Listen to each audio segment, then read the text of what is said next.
Keluarga Talenta FM Indonesia, pembangunan 120 unit rumah relokasi ex-warga pemilik lahan seluas 2 hektar di Dusun Ngolang, Desa Kute, Lombok, Mandalika, NTB diduga syarat korupsi. Dugaan korupsi itu diendus oleh tim pejuang lahan Mandalika yang menemukan unsur-unsur yang mencurigakan sehingga menduga pembangunan perumahan tersebut penuh rekayasa dan terindikasi praktek koruptif. Hal itu dimulai dari pembayaran lahan yang semestinya jelas dan transparan. Namun para pemilik lahan hanya menandatangani slip penarikan tanpa mengetahui nominal harga tanah tersebut. Pengakuan warga, mereka tidak tahu harga per arenya, hanya disuruh menandatangani slip saja oleh pihak dinas terkait. Sementara hasil penelusuran tim pejuang lahan Mandalika, harga masing-masing tanah per are 15 juta rupiah, sementara harga beli hanya 8 juta rupiah per are, sehingga ada selisih 7 juta rupiah per arenya, dan kalau ditotal selisihnya sekitar 14 miliar rupiah. Atas dugaan itu, tim pejuang lahan Mandalika berencana akan melaporkan hal tersebut ke Polda atau ke KPK. Soal rumah relokasi subsidi sebanyak 120 unit di Dusun Ngolang, Desa Kute, tentu saja kita mempertanyakan karena pertama sesuai dengan Permen PUPR nomor 7 tahun 2022 yang menyatakan bahwa pembangunan rumah khusus boleh dibangun di atas tanah milik warga.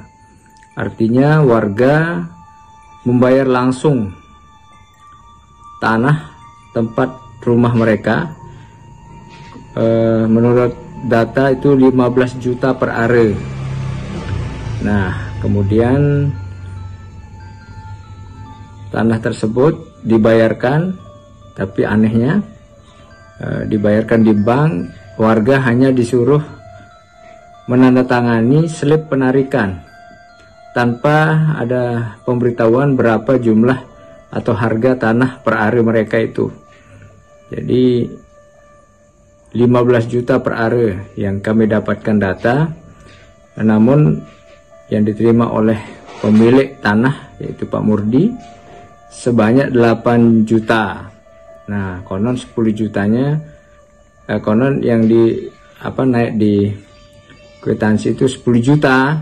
Nah, mungkin ada calonnya ya. Nah, kalau kita hitung 2 hektar jumlah tanah keseluruhan kali 15 juta berarti sekitar 30 miliar ya. Sementara pembayaran ke Pak Murdi sebagai pemilik lahan hanya 16 miliar, 8 juta kali 20.000 meter atau 2 hektar. Ada selisih 14 miliar. Kemanakah selisihnya? Nah, tentu ini harus kita pertanyakan ke dinas leading sektornya yaitu PUPR, karena pure semua bangunan yang 120 unit atau 120 KK itu dibangun oleh kementerian. Jadi tidak ada dana APBD tapi APBN. Nah, dana pembeliannya itu yang menggunakan APBD. Jadi kita juga harus tanya, Banggar itu dana 2019, 2020 dan terakhir 2021. Itu dana rakyat dan harus dipertanggungjawabkan. Nah, siapa yang mengerjakan juga harus jelas. Karena ini selama ini tertutup, tiba-tiba jadi tidak ada pengumuman ini itu, tiba-tiba rumah itu katanya sudah serah kunci, padahal ITDC belum menyelesaikan jalan sanitasi airnya, penampungnya aja belum, masih ada kerangka besi aja belum jadi gitu. Jadi belum layak juga. Sementara itu, Dinas Perkim Lombok Tengah melalui Kepala Bidang Pertanahan tidak mau tudingan korupsi itu diarahkan ke pihaknya. Dijelaskan Dinas Perkem, perumahan itu ada berawal dari diperlukannya rumah relokasi bagi eks pemilik lahan di Kek Mandalika, di mana Kementerian PUPR bersedia membangun rumah buat warga eks pemilik lahan Mandalika itu asalkan warga memiliki lahan sendiri. Karena saat itu warga eks pemilik lahan tidak memiliki lahan, maka Pemkab Lombok Tengah melakukan penganggaran untuk keperluan lahan sebagai lokasi rumah akan dibangun. Caranya dengan memberikan warga eks pemilik lahan Mandalika bantuan sosial berupa dana sebesar 15 juta rupiah untuk masing-masing warga eks pemilik lahan di Kek Mandalika yang saat itu terdata sejumlah 120 orang warga. Dana tersebut dicairkan kepada warga dengan 3 tahapan, yakni tahap pertama pada akhir tahun 2020 sebesar 5 juta rupiah untuk masing-masing warga menerima dan dianggarkan melalui BPKAD. Kemudian tahap kedua dan ketiga barulah dianggarkan melalui Dinas Perkim pada APBD murni dan perubahan 5 juta rupiah untuk masing-masing warga penerima. Sehingga total yang diterima oleh warga yaitu masing-masing sebesar 15 juta rupiah. Adapun mekanisme pencairannya melalui Bank NTB dan diterima langsung oleh warga penerima melalui rekening mereka masing-masing. Tanah ini ada 2 hektar. Jadi pada tahun 2019 ada wacana untuk pembangunan X itu. Masyarakat harus memiliki lahan sendiri, baru dari pusat mau mengeluarkan dana untuk pembangunan pembangunan perumahan lama. Dalam perjalanannya karena proposal waktu itu belum disetujui segala macam, ada proses itu. Jadi molor kan. Pada tahun 2020 akhir di perubahan anggaran 2020 muncul dana tapi berupa bansos. Nah, itu dananya bukan di kami, ada di bagian keuangan sana. Langsung ya? Iya, di sana. Jadi, terbitlah SK penerima. Teman-teman warga kita yang kuasa itu yang menerima perumahan itu ya. Nah, akhirnya diterbitkanlah sekian 120 orang calon penerima. Dalam prosesnya waktu itu kami tidak tahu di sana gimana kan. Nah, tiba-tiba sudah disalurkan dana itu ke masing-masing penerima melalui dana bansos. Jadi penerima ini warga yang akan pindah gitu? Iya. Terus bagaimana dengan dia waktu itu membuat rata-rata membuat rekening di Bank NTB. Nah, waktu itu kalau di sana saya tidak tahu persis nih gimana prosesnya. Tapi tahun 2021 muncul di anggaran kami dana bansos itu, karena pada tahun 2020 tidak cukup, kan ini dibagi jadi tiga kali pembayaran, pembayaran ya, penyaluran ya. Di keuangan saat itu berapa total? Kalau enggak 600 juta. 600 juta. Ya. Nah, kemudian di sini? Di sini 600 juta lagi pada reguler, terus di perubahan 600 juta lagi. Jadi 3 kali pembayaran, di sana sekali pada tahun 2020, di sini 2021 2 kali juga pembayaran sebenarnya. Penyaluran dana bansosnya itu kepada warga yang berhak menerima itu. Sistem penyalurannya kami di sini, kalau kami di sini loh ya, di Perkim mengacu kepada SK yang diterbitkan oleh waktu pertama di bansos pertama, karena tidak ada perubahan kan, tidak ada perubahan calon penerima, jumlah penerima tidak ada perubahan. Nah, akhirnya kami salurkan melalui Bank NTB. Bank NTB menerima di ruangan kami waktu itu, terus yang menandatangani adalah penerima. Berita segala macam, berita acara segala macam yang menandatangani. Terus pas itu terakhir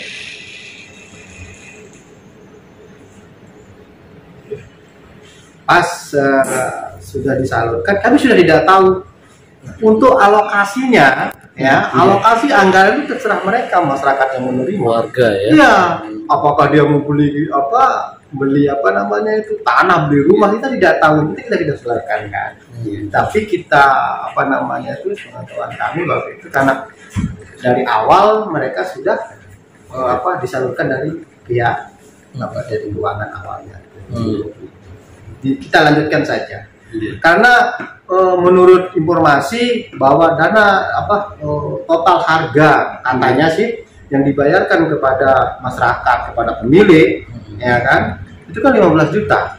Jadi dari pemerintah menyalurkan dana bansos itu sekitar 15 juta sesuai dengan apa yang kita tertera. Dan itu bisa dicek di Bank NTB. Berapa sih yang masuk masing-masing harga. Nah, kalau sistem penarikannya diarahkan kemana, kami tidak. Teknisnya, Pak. Iya. Teknisnya mereka di sana.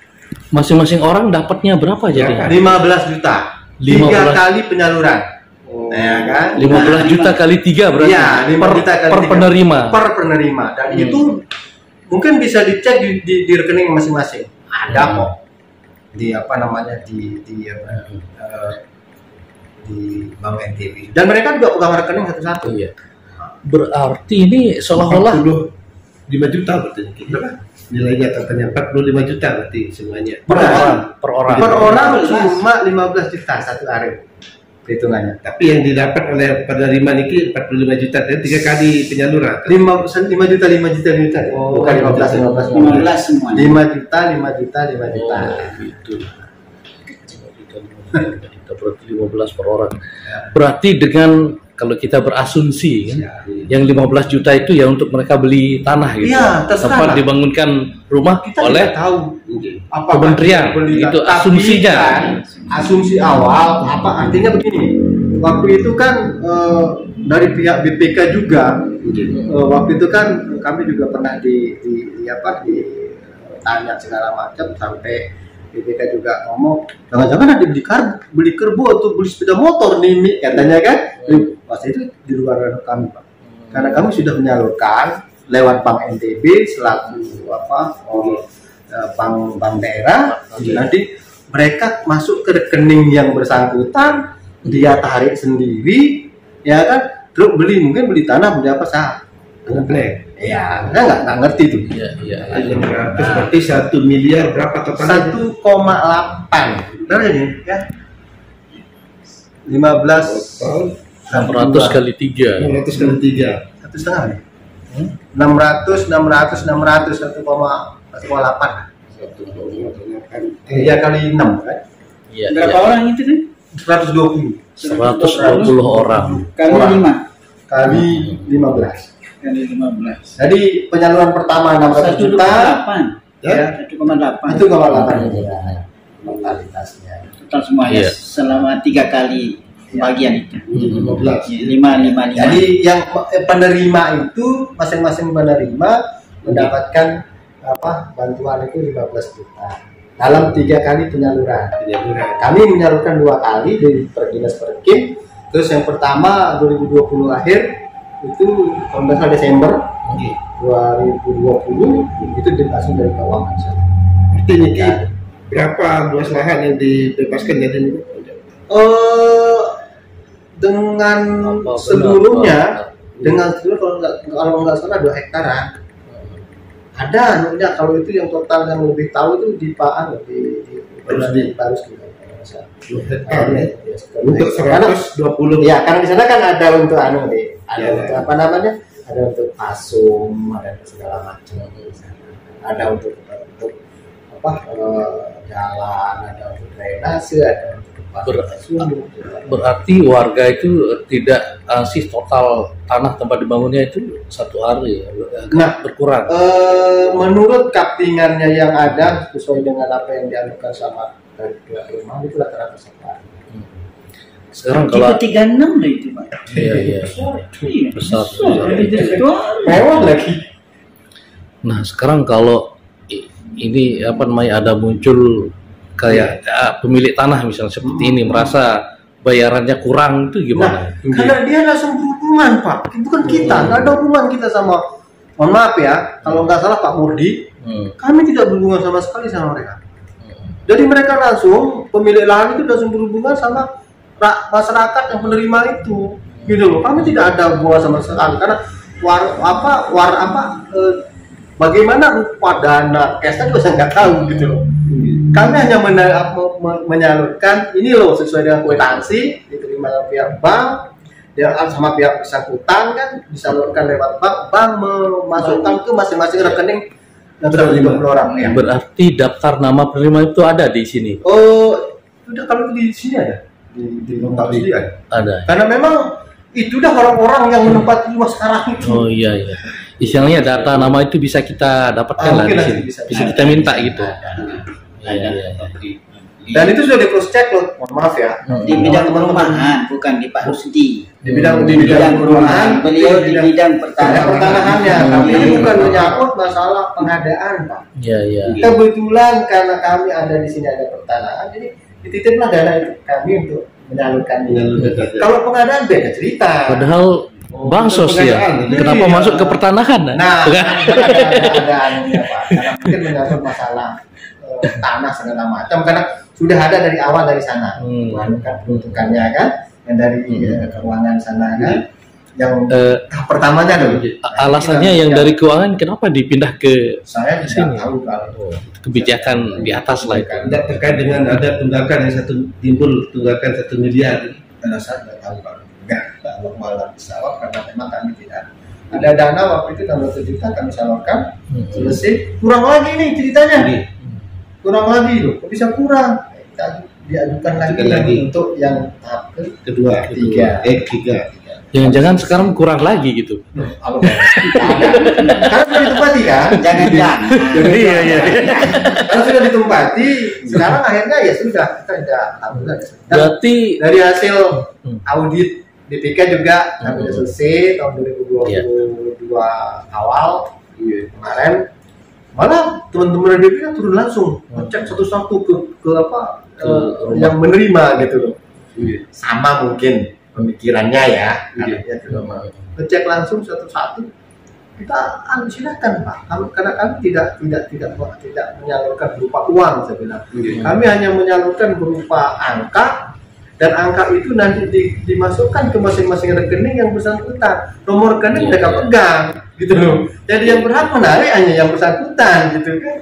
Berarti misterinya di penerima kan. Nah, silakan penerima. Sekarang ada tanah di sana, tapi tidak tahu. Karena memang kami bukan kalau sistem pengadaan Pak atau pembebasan lahan itu kan ada appraisal kan. Itu beda lagi ceritanya. Nah, ini tidak seperti itu. Mungkin nanti dia mungkin bisa nawar sama pemilik lahan itu harganya lebih murah lagi 10 juta ya ada untung dari pihak dari pihak penerima bansos kan tidak ada masalah kita nggak tahu